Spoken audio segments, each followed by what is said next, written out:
Back in the early 2000s, Kik Messenger was the app for teens. It was everywhere.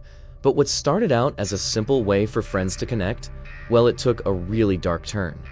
Today, we're going to pull back the curtain and see how an app that was built on total anonymity became a breeding ground for some of the worst kinds of exploitation imaginable. And look, this isn't just us talking or some media headline. Those are the actual words of a convicted predator describing the app, a predator's paradise.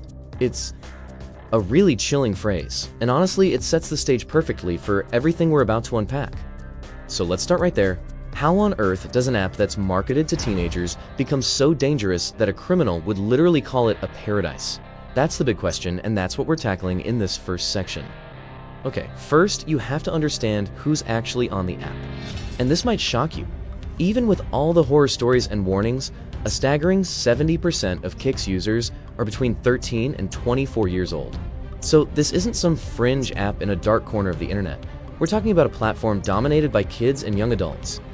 And that leads us to the central conflict, the absolute core of the problem.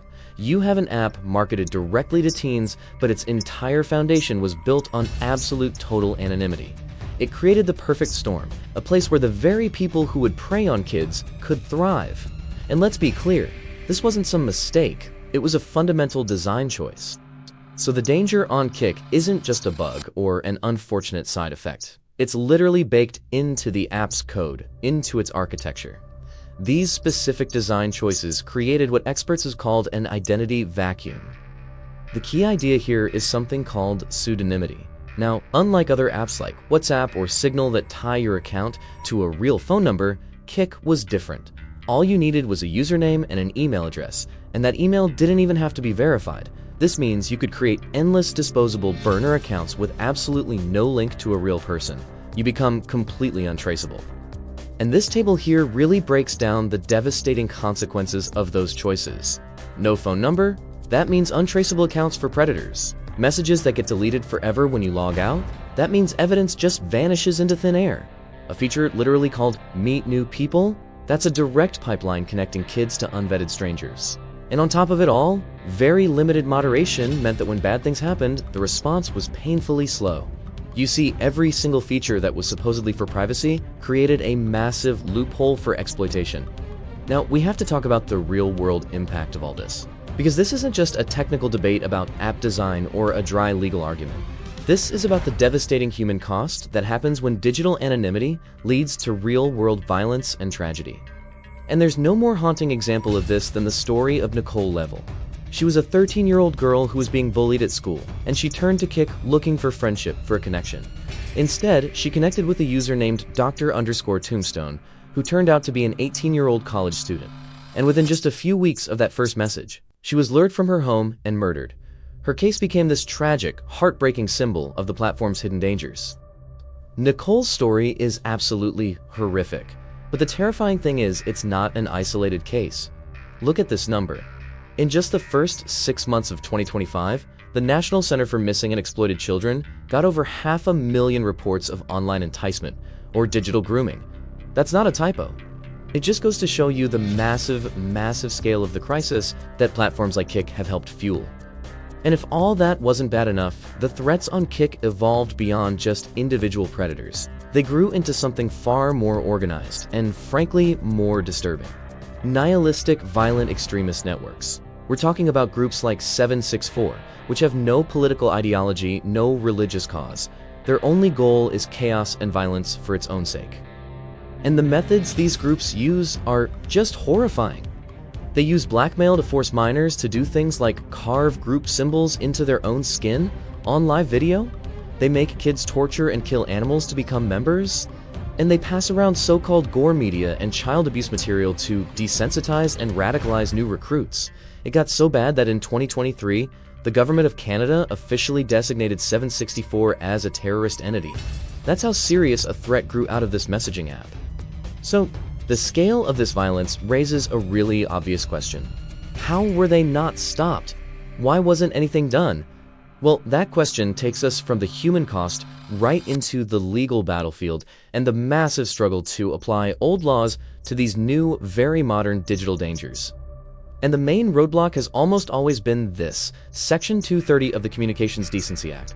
This law was passed way back in 1996, and it essentially says that online platforms are not legally responsible for the things their users post. Now, it was designed to help the internet grow, but it has also become this incredibly powerful legal shield for platforms that host all sorts of dangerous content. Now, a really key legal challenge to all of this came in 2025 with the United States v. Guard case. A user basically argued that Kik's automated scanning for illegal material was an unconstitutional search by the government. But the court made a crucial distinction. It ruled that since Kik chose to scan its own platform, it wasn't forced to by the government, it was a private action, and therefore totally legal. This was a big deal because it confirmed that platforms can moderate their own sites without violating the Fourth Amendment. But even with newer laws that have tried to chip away at Section 230, the bar for victims remains incredibly high. Take the 2020 Times Doe v. Kik case. It showed that for a victim to sue, they have to prove that the platform knowingly participated in their trafficking. Think about that.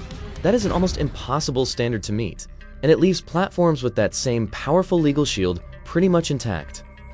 So, facing all this legal pressure, a collapsing reputation, and being on the verge of bankruptcy, Kik was basically forced into a final, desperate gambit.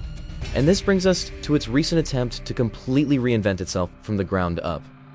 I mean, just look at Kik's wild ride. In 2015, it was a tech unicorn worth $1 billion. By 2019, it was basically on life support, getting bought out days before it was set to shut down. And now, in 2026, it's making its most radical change ever, pivoting to a strictly 18 and over model with mandatory age checks. And to actually enforce this, they've rolled out a new verification system. First, it uses AI to try and guess your age based on your email address. Then, to get full access, you have to scan a government ID and your face to prove you're an adult. This wasn't really a choice they made out of a goodness of their hearts. It was largely driven by new, strict laws like the UK's Online Safety Act. But here's the million-dollar question. Is it actually enough? Sure, the official age is now 18, but that mandatory verification, it's only being enforced for users in the UK. Everywhere else, you can still get around it pretty easily with things like VPNs. And then there's the biggest problem of all. What about the millions and millions of accounts that were created before this rule? They're all still active and completely unverified. It's a massive legacy issue that this new system just doesn't solve. Which really brings us back to the fundamental question at the heart of this whole story. Can a platform that was built from day one on a philosophy of absolute anonymity ever truly be made safe? Kik is trying to change, sure, but its dangerous past wasn't a bug, it was a feature. And whether it can ever truly escape that legacy, well, that's an open question.